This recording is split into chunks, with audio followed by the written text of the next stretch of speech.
બાપ આ માણસનો દેહ અબજો જન્મ પછી આપણને પ્રાપ્ત થયો, અબજો જન્મ પછી પ્રાપ્ત થયો છે.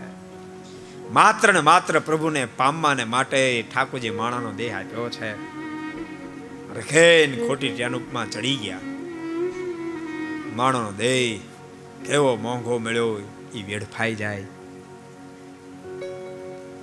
અને તમને ખબર, ટ્રેનમાં કોઈ પણ માણસ ચડી જાય અને ટ્રેન ઉપડી જાય પછી ખબર પડે ખોટો ચડી ગયો, પછી ઉતરાય નહીં પાછું. સમજાય છે?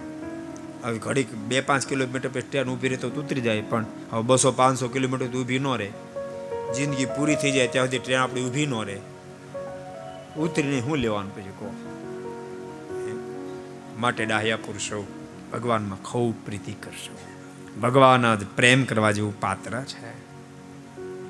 अगर ये वीडियो आपको पसंद आया हो तो लाइक करें और शेयर करना मत भूलिए. सब्सक्राइब करें सरदार कथा चैनल को और बेल आइकॉन पर क्लिक करना मत भूलिए लेटेस्ट वीडियो सबसे पहले पाने के लिए.